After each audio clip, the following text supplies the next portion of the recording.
اعوذ باللہ من الشیطان الرجیم، پناہ مانگتا ہوں میں اللہ کی شیطان مردود کے شر سے۔ بسم اللہ الرحمن الرحیم،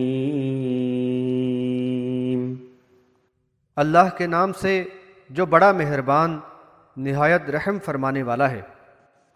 الف لام میم، الف لام میم، حاشیہ نمبر 1۔ الف لام میم حروف مقطعات ہیں۔ قرآن کی 29 صورتوں کی ابتدا میں حروف مقطعات آئے ہیں۔ مقطعات جمع ہے مقطعہ کی، جس کے معنی ہیں علیحدہ کیے گئے۔ یہ حروف الگ الگ پڑھے جاتے ہیں۔ قرآن یا صحیح احادیث میں ان کی کوئی وضاحت نہیں کی گئی، اس لیے ان کی تعویل کرنا مناسب نہیں۔ ذلك الكتاب لا ريب فيه هدى للمتقين، یہ وہ کتاب ہے جس میں کوئی شک نہیں، ہدایت ہے پرہیزگاروں کے لیے۔ حاشیہ نمبر 2۔ قرآن کتاب اللہ ہے اور ہر قسم کے شک و شبہ سے بالا تر ہے۔ سورہ الف لام میم السجدہ میں بھی اس بات پر زور دیا گیا ہے۔ حاشیہ نمبر 3۔ بلا شبہ یہ تمام ہی انسانوں کے لیے پیغام ہدایت ہے بحوالہ سورہ البقرہ آیت نمبر 185، لیکن اس سے صحیح معنوں میں فیض وہی حاصل کریں گے جن میں تقوی کی صفت ہو، جو اللہ کے عذاب سے ڈرتے ہوں اور آخرت کی پیشی اور جواب دہی کا پورا شعور اور احساس رکھتے ہوں، اور یہی احساس ان میں رائے حق کی تلاش کے جذبے کو ابھارتا ہے۔ جو کوئی ہدایت کا متلاشی ہو، اللہ تعالیٰ اسے رائے ہدایت دکھا دیتا ہے، اور جو تلاش کی بات پاتا ہے وہ اس کی قدر بھی کرتا ہے۔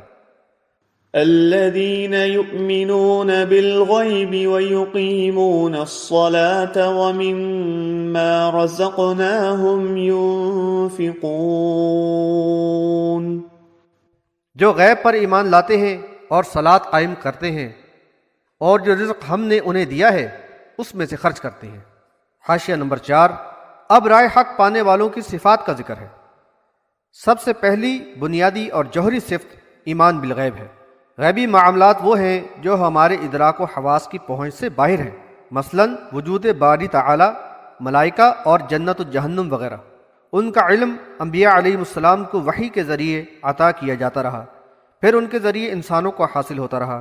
انبیاء علیہ السلام کی دعوت کو حق مان کر آمنا کہنا ہی ایمان بالغیب ہے، اور ان کے احکامات پر پوری طرح عمل پیرا ہونا اسلام ہے۔ ایمان کے سلسلے میں یہ بات ذہن نشین کر لی جائے کہ اللہ تعالیٰ کو ایمان خالص مطلوب ہے، ایسا ایمان جو ہر قسم کے شرک کی آمیزی سے یکسر پاک ہو، ہر قسم کی عبادت، استعانت و استمداد یعنی مدد چاہنا، نظر و نیاز، مفوق الاسباب دینا یا چھین لینا، نفع و نقصان کا اختیار صرف اور صرف اللہ تعالیٰ سے ہی وابستہ ہو، کسی اور سے نہیں۔ عبد و معبود کے درمیان واسطے اور وسیلے کی کوئی دیوار حائل نہ ہو۔ پھر اس کا عملی تقاضا یہ ہو کہ اللہ کے سوا کسی کو بھی مدد کے لیے نہ پکارا جائے۔ نعرہ رسالت، نعرہ حیدری اور نعرہ غوثیہ سب شرکیہ نعرے ہیں، ان سے مکمل اجتناب ہو۔ اسی طرح تعویذ، گنڈے، کڑے چھلے اور ٹونے ٹوٹکے وغیرہ میں نفع نقصان کا عقیدہ رکھنا شرک سمجھیں۔ ایمانیات و عقائد کے مختلف پہلو قرآن میں تفصیل سے واضح کر دیے گئے ہیں۔ یہ بات بھی یاد رکھیں کہ شرک آلود ایمان کے ساتھ کوئی بھی عبادت یا عمل قبول نہیں ہوتا۔ حاشیہ نمبر 5۔ ایمان کا اقرار کرنے کے بعد جانی اور مالی عبادت کا ذکر ہے۔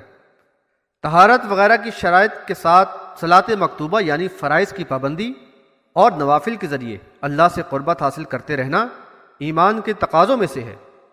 فرض صلاۃ مومنوں کی جماعت میں شامل ہو کر نبی صلی اللہ علیہ وسلم کی سنت کے مطابق ادا کرنا لازمی ہے۔ یہی اقامت صلاۃ ہے جو مومنوں کی تربیت اور ان کی اجتماعیت کو پروان چڑھانے کا مؤثر ترین ذریعہ ہے۔ حاشیہ نمبر 6۔ ایمان والوں کے لیے ضروری ہے کہ وہ ناجائز ذریعہ معاش سے قطعاً مجتنب رہیں اور اپنے معاش کے لیے حلال ذرائع پر ہی اکتفا کریں۔ طیب مال سے اپنی اور اہل و عیال کی ضروریات پوری کریں اور اس میں سے بچا کر اللہ کی راہ میں خرچ کریں۔ اس میں زکوٰۃ کے علاوہ نفلی صدقات بھی شامل ہیں۔ والذين يؤمنون بما أنزل إليك وما أنزل من قبلك وبالآخرة هم يوقنون۔ اور جو ایمان لاتے ہیں اس پر جو تمہاری طرف نازل کیا گیا اور اس پر بھی جو تم سے پہلے نازل کیا گیا تھا، اور وہ آخرت پر یقین رکھتے ہیں۔ حاشیہ نمبر 7۔ ایمان کا تقاضا ہے کہ پچھلے تمام انبیاء علیہ السلام اور ان پر نازل شدہ کتب کو برحق مانیں، لیکن آخری رسول محمد صلی اللہ علیہ وسلم پر نازل شدہ شریعت ہی کا اپنے آپ کو پابند سمجھیں، یعنی قرآن اور نبی صلی اللہ علیہ وسلم کی سنت کی پیروی کو لازم سمجھیں۔ حاشیہ نمبر 8۔ ان متقی ایمانداروں کی امتیازی صفت یوم آخرت پر یقین ہے، جس پر ان کی سیرت و اخلاق کی تعمیر ہوتی ہے۔ آخرت میں جواب دہی کی فکر ان کو خواب غفلت کا شکار نہیں ہونے دیتی، اور حساب کا خوف ان کو راہ حق میں فعال اور سرگرم رکھتا ہے۔ چنانچہ وہ مجاہدوں کی طرح جینے اور شہادت کی موت مرنے کو حقیقی کامیابی سمجھتے ہیں، اور اس کامیابی کے حصول کی طلب زندگی میں ان کو چین سے نہیں بیٹھنے دیتی۔ ان کی سیرت کے نمایاں پہلوؤں کا ذکر سورہ الرعد آیات 20-22، سورہ المؤمنون آیات 1-9 اور سورہ الفرقان آیات 63-74 وغیرہ میں کیا گیا ہے۔ اولئک علی ھدی من ربہم واولئک ھم المفلحون۔ یہی لوگ اپنے رب کی طرف سے بھیجی ہوئی ہدایت پر ہیں، اور یہی لوگ فلاح پانے والے ہیں۔ حاشیہ نمبر 9۔